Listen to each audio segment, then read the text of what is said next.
ফিরাজ হাকিম তো এমনি ঘুষখোর ছিলেন বরাবরই জানতাম, কিন্তু ইদানিং কেন গাঁজাখোরের মতো কথা বলা শুরু করেছেন বলতে পারবো না। এই বেআইনি কনস্ট্রাকশন যদি বন্ধ হয়ে যায় না কালকে, তাহলে তৃণমূলের কাউন্সিলরদের ঘর সংসার চলবে না। তৃণমূল কংগ্রেসের এই লোভের বলি হচ্ছে সাধারণ মানুষ। কলকাতার ১ নম্বর বিল্ডিং মাফিয়ার নাম ববি হাকিম, উনি আছেন বলেই এইগুলো হচ্ছে। পৃথিবীর সবচেয়ে বড় ফিনান্সিয়াল স্ক্যাম সাম্প্রতিককালের উনি বলেছেন, সেটাকে সিপিআইএম কিন্তু এক্সপোজ করেছে। ইলেকট্রাল বন্ডের এই দুর্নীতি আমাদেরকে দেখালো সত্যি সত্যি দুর্নীতি কীরকমভাবে সরাসরি মানুষের জীবনকে এফেক্ট করে। কোন রাজনৈতিক দলের যোগ্যতা আছে বলো তো ইলেকট্রাল বন্ডকে নিয়ে কথা বলার এই ভারতে একমাত্র সিপিআইএম ছাড়া? আজকে এরা যদি বলে যে মানে একাডেমিক ইনস্টিটিউশনের লড়াইটার সাথে গরিব মানুষের কোনো সম্পর্ক নেই, তার মানে ওরা বেসিক্যালি এইটা বলার চেষ্টা করে যে একাডেমিক ইনস্টিটিউশনের সঙ্গে গরিব মানুষের কোনো সম্পর্ক নেই। আজকের দিনেও এই দ্রোণাচার্যরা বেঁচে রয়েছে যারা কিনা একলব্যদের আঙুল কেটে দিতে চায়। আর এসএফআই এর মতো সংগঠন কি আইসা হতে পারে, কি আইএসএফ হতে পারে, তার একলব্যদের সংগঠন। আমরা দাদা জানি যে সামনে লোকসভা নির্বাচন চলে এসছে এবং রাজ্য রাজনীতিতে কি চলছে সেই হাওয়া এখন পুরো গরম আছে। সামনে লোকসভা ইলেকশন এবং এর মধ্যেই একের পর এক ঘটনা ঘটছে। আমি যদি চলে যাই একটু পিছনে, যে কিছুদিন আগে গার্ডেন নিচে একটা দুর্ঘটনা ঘটেছিল, সেখানে সিপিএমের নাম উঠে এসেছিল দুর্নীতিতে। ফিরাদ হাকিম তিনি বলেছেন এবং তার কিছুদিন পরে আবার উত্তর কলকাতায় আবার একটা সেম দুর্ঘটনা, সেখানে মানুষের প্রাণ গেছে। কিন্তু সেখানকার কাউন্সিলর বলছেন যে গার্ডেন নিচের সঙ্গে উত্তর কলকাতার কোনো সম্পর্ক নেই, কিন্তু দুর্নীতি তো দুর্নীতি, সেই দুর্নীতিভাবে নির্মাণের জন্যই তো এই ঘটনাটা ঘটে। দেখুন, গার্ডেন ডিশের যে ঘটনাটার কথা বললেন, যেটার জন্য ফিরাদ হাকিম বলেছিল যে বামফ্রন্টের নাম উঠেছে, তিনি বললেন ফিরাদ হাকিম তো এমনি ঘুষখোর ছিলেন বরাবরই জানতাম, কিন্তু ইদানিং কেন গাঁজাখোরের মতো কথা বলা শুরু করেছেন বলতে পারবো না। যে বিল্ডিংটা তৈরি হচ্ছে গত ১.৫ বছর ধরে, তার জন্য উনি দায়ী করছেন বামফ্রন্টকে, যে বামফ্রন্ট পুরসভা থেকে চলে গেছে ২০১০ সালে, আজ থেকে ১৪.৫ বছর আগে, ১৫ বছর প্রায় হতে চললো। সুতরাং ১৪.৫-১৫ বছর আগে যারা পুরসভা থেকে চলে গেছে, তারা দায়িত্ব নেবে গত ১.৫ বছরে তৈরি হওয়া বেআইনি বাড়ির। এবং দেখো, এই সমস্যাটা একমাত্র গার্ডেন রিচের সমস্যা নয়। কি তুমি যেরকম বললে, উত্তর ২৪ পরগনা, ইনফ্যাক্ট বিরাটিতে বারান্দার ভেঙে পড়ে একজন ভদ্রমহিলা মারা গেছেন তার নিজের বাড়ির সামনে। এখন গোটা কলকাতা বা বিভিন্ন শহরতলিতে যদি দেখো, এই বেআইনি কনস্ট্রাকশন যদি বন্ধ হয়ে যায় না কালকে, তাহলে তৃণমূলের কাউন্সিলরদের ঘর সংসার চলবে না। তৃণমূলের কাউন্সিলররা নিজেরাও জানে না বাড়িতে শেষ কোন আসবাবটা মাইনের টাকায় কিনেছে। এবং গোটা কলকাতা জুড়ে তার একদম ফিক্সড রেট বেআইনি বাড়ির ছাদ ঢালাই হবে। পার স্কোয়ার ফুট ১০০ টাকা থানায়, পার স্কোয়ার ফুট ১০০ টাকা তৃণমূল কাউন্সিলরকে দিতে হবে। ওই টাকা না দিয়ে কোনো প্রমোটারের বাবার ক্ষমতা নেই হচ্ছে কলকাতা শহরে একটা বেআইনি বিল্ডিংয়ের একটা ফ্লোর ঢালাই করে, একটা ছাদ ঢালাই করে। এবং তৃণমূল কংগ্রেসের এই লোভের বলি হচ্ছে সাধারণ মানুষ। এবং দেখো, সব বেআইনি বাড়ি ভেঙে পড়ছে না, একটা বেআইনি বাড়ি ভেঙে পড়েছে, কিছু মানুষ মারা গেছেন বলে আমরা সেটাকে নিয়ে আলোচনা করছি। কিন্তু অসংখ্য বেআইনি বাড়ি পুকুর বুঝিয়ে তৈরি হচ্ছে, সেগুলো দিব্যি চলছে, সেখানে মানে ৫ বছর, ৬ বছর, ১০ বছর হয়ে গেছে, সেগুলো ভেঙে পড়ছে না বলে সেগুলোকে নিয়ে আমরা আলোচনা করছি না, কিন্তু সেগুলো বেআইনি বাড়ি। এবং তোমাকে আমি উদাহরণ দিই, আমার বাড়ি যে ওয়ার্ডে, কলকাতা ৬৭ নম্বর ওয়ার্ডে, জাভেদ খান রাজ্যের মন্ত্রী, তিনি একটা পুকুরকে বাঁধিয়ে সুইমিং পুল করেন এবং সেটাকে উদ্বোধন করেন। রাজ্যের মন্ত্রী সুইমিং পুল উদ্বোধন করলেন, উদ্বোধন করে যাওয়ার কয়েক মাস পরে সেটাকে বুঝিয়ে ফেলে সেখানে বিল্ডিং তৈরি করে দেওয়া হয়েছে। তৃণমূলের কাউন্সিলর আর তার হচ্ছে পোষা প্রমোটার মিলে করেছে। এইটা হচ্ছে কলকাতার চেহারা। এর জন্য ববি হাকিম যাকেই দায়ী করুন না কেন, একটা ঘটনা, কলকাতার ১ নম্বর বিল্ডিং মাফিয়ার নাম ববি হাকিম, উনি আছেন বলেই এইগুলো হচ্ছে।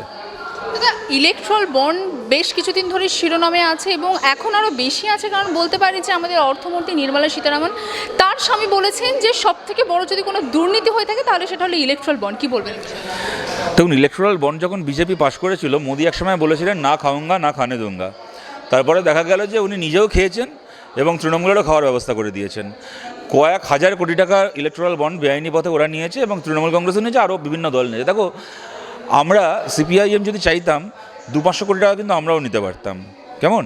আমাদের তো কোথাও কেউ আটকায়নি। কেরালাতে আমাদের সরকার চলছে, ত্রিপুরায় আমরা প্রধান বিরোধী দল, পশ্চিমবাংলাতে আমরা বিরোধী দল ছিলাম যখন ২০১৮ সালে যখন বেরিয়েছে, তখন সুজন চক্রবর্তী এখানে আমাদের দলনেতা, বিধানসভায় আমরা বিরোধী দল, এবং পশ্চিমবাংলায় আমাদের একটা জোরালো রাজনৈতিক প্রেজেন্স রয়েছে। আমরা চাইলে লড়াই আন্দোলন করে, মিটিং মিছিল করে, আমরা বিধানসভার ভেতর না থাকলেও মিটিং মিছিল করে ৩টে কাজকে এখানে আটকাতে পারি, ৫টা কাজকে নিয়ে প্রশ্ন তুলে দিতে পারি মানুষের মনে। আমাদের সেই ক্ষমতা পশ্চিমবাংলায় রয়েছে। সুতরাং আমাদেরকেও কিন্তু কিনতে চাওয়ার লোকের অভাব ছিল না, আমরা বিক্রি হতে চাইনি। সেই কারণে সবাই যখন বিজেপি অত হাজার কোটি, তো আমার তার চেয়ে একটু কম এত কোটি, আমার ২০০ কোটি, আমার ৫০০ কোটি, আমার ১২০০ কোটি, এই খেলা খেলেছে, সিপিআইএম কিন্তু দাঁড়িয়ে এই অবস্থান নিয়েছে আমরা ১ পয়সা ইলেকট্রাল বন্ড নেব না। এবং ৬ বছর ধরে এটার বিরুদ্ধে আমরা লড়াই করেছি। তখন অনেকে ভেবেছিলেন যে আমাদের এই লড়াই পাত্তা পাবে না, আমরা কিছু করতে পারবো না, এই ইস্যুগুলো মানুষকে জীবনে স্পর্শ করবে না।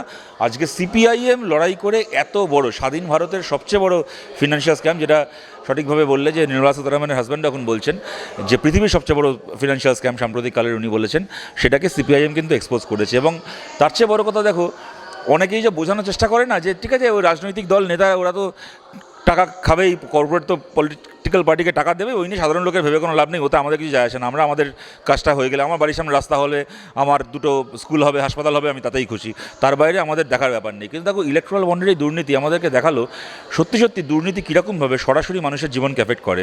আজকে একটা ওষুধের কোম্পানির কাছ থেকে 500 কোটি টাকা নিয়ে মোদি মানে কোয়ালিটি কন্ট্রোল টেস্টে ফেল করা ওষুধকে বাজারে ছাড়ার পারমিট দিয়ে দিলেন, এবং সেই ওষুধ মানুষের শরীরে গেল এতদিন ধরে। জীবনদায়ী ওষুধের দাম বাড়ছে, প্রেশারের সুগারের ওষুধের দাম 2.5 গুণ 3 গুণ 4 গুণ হয়েছে। কেন না ওষুধ কোম্পানিগুলো তার আগে বিজেপিকে ইলেকট্রাল বন্ড দিয়েছে, বেআইনি কন্ট্রাক্ট দিয়ে পাহাড় কেটে টানেল তৈরির বরাদ দেওয়া হয়েছে বিভিন্ন কোম্পানিকে ইলেকট্রাল বন্ডের বিনিময়ে, সেই টানেল ভেঙে পড়ে মানুষের প্রাণ গেছে, গ্রামকে গ্রাম উজাড় হয়ে গেছে, মূল্যবাসী মানুষ তারা নিজের মাটিতে নিজেরা কবর চাপা পড়েছেন। গোটা দেশে এই জিনিস, আমাদের বাংলায় মেট্রো ডেয়ারিকে কোটি কোটি টাকা লোকসান করে সরকার বেচে দিয়েছে এই কেভেন্টাস গ্রুপের কাছে, তার বিনিময়ে তৃণমূল 600 কোটি টাকা ওদের কাছ থেকে খেয়েছে। সঞ্জীব গোয়েঙ্কার কাছ থেকে, সিএসসির মালিকের কাছ থেকে 500 কোটি টাকা ইলেকট্রাল বন্ডে খেয়েছে মমতা বন্দ্যোপাধ্যায়, তার বিনিময়ে কলকাতা শহরে সোনার উপর দামে এখন বিদ্যুৎ কিনতে হচ্ছে কলকাতা শহরের মানুষকে। তাই দুর্নীতি, এই কর্পোরেট দুর্নীতি কীরকমভাবে সরাসরি মানুষের বুকে ছুরি মারে, এই ইলেকট্রাল বন্ডের দুর্নীতি এটা এক্সপোজ করলো, এবং সিপিআইএম দাঁড়িয়ে এটা করলো। আজকে এত লোক এত কথা বলছে, কোন রাজনৈতিক দলের যোগ্যতা আছে বলো তো ইলেকট্রাল বন্ডকে নিয়ে কথা বলার? এই ভারতে একমাত্র সিপিআইএম ছাড়া কার কোন নৈতিক যোগ্যতা রয়েছে? এরা সবাই টাকা খেয়েছে, প্রত্যেকে A to Z, কি এইদিকের কি ওই দিকের কি, এই জোট কি, সবাই টাকা খেয়েছে যখন সুযোগ হয়েছে। একমাত্র আমরা লড়াই করেছি, একমাত্র আমাদের কথা বলার অধিকার রয়েছে, আর কার অধিকার রয়েছে? রাজ্যের বিরোধী দলের একাংশ বলছেন যে সিপিএমকে তারা প্রতিদ্বন্দ্বী হিসেবে দেখছে না, সিপিএম আর তৃণমূল তাদের কাছে একটাই দল, এবং সিপিএম আর তৃণমূলের মধ্যে নাকি প্রেমিক প্রেমিকার সম্পর্ক আছে। কি বলবেন? না দেখলে না দেখবো, ওদের বক্তব্যটি আমরা কি বলবো? ও তো আমাদের দেখবে না, মানুষ দেখছেন কি না আমাদেরকে সেটা বিচার করতে হবে। আমরা কি শুভেন্দু অধিকারী সার্টিফিকেট নিয়ে আমরা রাজনীতি করি নাকি? আচ্ছা, জেএনইউতে কিছুদিন আগে বামফ্রন্টের জয় হয়েছে, তো সামনে লোকসভা নির্বাচন, কোথাও কি এই জেএনইউতে যে জয়টা হচ্ছে অক্সিজেনের মতো কাজ করছে? নিশ্চয়ই এটা বহু মানুষকে উৎসাহ দিয়েছে, এবং জেএনইউতে যেরকমভাবে ওখানকার বামপন্থী ছাত্ররা আক্রান্ত হয়েছে বছরের পর বছর, বিশেষ করে লাস্ট কয়েক বছরে এবিভিপির হাতে সরাসরি আক্রমণ যেভাবে হয়েছে, পুলিশ পাঠিয়ে তাদেরকে হেনস্থা করা হয়েছে। এবং দেখো আমি আর একটা কথা তোমাদের বলছি, তোমরা দেখবে যখনই জেএনইউর এই বিষয়গুলোকে নিয়ে প্রশ্ন উঠেছে, রাজনীতিতে আমরা প্রশ্ন তুলেছি, তখন একটা অংশ থেকে এরা বলার চেষ্টা করেছে যে সিপিআইএম এসব নিয়ে পড়ে আছে, বামপন্থী এসব নিয়ে পড়ে আছে, এগুলো এলিট ইস্যু, একটা দিল্লির একটা এলিট ইউনিভার্সিটি, একটা দেশের 1 নম্বর সেন্ট্রাল ইউনিভার্সিটি, ওদের গরিব মানুষের কিছু যায় আসে না, খেটে খাওয়া মানুষের ওর সাথে কিছু যায় আসে না। জেএনইউর মতো, তার সাথে আমাদের রোজকার রাজনীতির কোনো সম্পর্ক নেই। এই কথাটা বলার মানে কি জানো তো? এই কথাটা বলার মানে হচ্ছে এইটা বলে দেওয়া যে শিক্ষা প্রতিষ্ঠান গরিব মানুষের জন্য নয়। ধরো আমাদের ঐশীর যে মাথাটা ফাটলো, ঐশীর মাথাটা ফেটেছিল কেন? কি আন্দোলন করতে গিয়ে? জেএনইউতে হোস্টেলের ফি 4 গুণ 5 গুণ করা হচ্ছিল, ঐশীরা তার বিরুদ্ধে লড়াই করছিল। লড়াইটা কি? ঐশী তো হোস্টেলে ভর্তি হয়ে গেছে জেএনইউর, দীপশিতা তো ভর্তি হয়ে গেছে জেএনইউর, ওদের জন্য তো নয়। আজকে বিহারের গ্রাম থেকে কি, আজকে মনে করো তামিলনাড়ুর একটা গ্রাম থেকে কি, পশ্চিমবাংলার গ্রাম থেকে কি, বাংলার একটা শহরের রিক্সা চালায় যে মানুষটি, তার ছেলে কি তার মেয়ে, যদি কালকে তার যদি মেধা তাকে পারমিট করে, তাহলে যেন জেএনইউর হোস্টেল ফি তার জেএনইউতে পড়ার পথে বাধা না হয়ে দাঁড়ায়, তার জন্য কিন্তু এরা লড়াইটা করছিল। আজকে এরা যদি বলে যে মানে একাডেমিক ইনস্টিটিউশনের লড়াইটার সাথে গরিব মানুষের কোনো সম্পর্ক নেই, তার মানে ওরা বেসিক্যালি এইটা বলার চেষ্টা করে যে একাডেমিক ইনস্টিটিউশনের সঙ্গে গরিব মানুষের কোনো সম্পর্ক নেই। গরিব মানুষের জায়গা হচ্ছে রাস্তাঘাট, কলকারখানা, চায়ের দোকান, আর বড় লোকের ছেলেমেয়ের জায়গা হচ্ছে ইউনিভার্সিটি, বড় লোকের ছেলেমেয়ের জায়গা হচ্ছে কলেজ। এই যে একটা শ্রেণী দৃষ্টিভঙ্গি, এই যে একটা বড় লোকের শিক্ষাকে নিজের সম্পত্তি ভাবার এই যে মানসিকতা, যে কারণে মহাভারতে একলব্যর আঙুল কেটে দেওয়া হয়েছিল, কেন ওর শরীরে যেহেতু রাজরক্ত নেই, সেহেতু ওর শিক্ষার অধিকার নেই। নিজের যোগ্যতায় একলব্য শিক্ষা অর্জন করেছে বলে রাজার দরবারের যে শিক্ষক দ্রোণাচার্য বলেছিল যে সে কোথায় গর্ব করবে নিজের ছাত্রকে নিয়ে, কিন্তু একলব্য দলিত ছিল বলে বলেছে তোমার আঙুলটাকে কেটে দাও, যাতে জীবনে রাজপুত্র অর্জুনের মতো করে তুমি তীর চালাতে না পারো। আজকের দিনেও এই দ্রোণাচার্যরা বেঁচে রয়েছে যারা কিনা একলব্যদের আঙুল কেটে দিতে চায়। আর এসএফআইয়ের মতো সংগঠন কি আইসা হতে পারে, কি আইএসএফ হতে পারে, তারা একলব্যদের সংগঠন, যাতে এই একলব্যরা মাথা উঁচু করে জেএনইউতে যেতে পারে, তার জন্য এরা লড়াই করেছে, এবং সেই লড়াইয়ে এরা জিতেছে। এটাই আমাদের আনন্দ। অনেক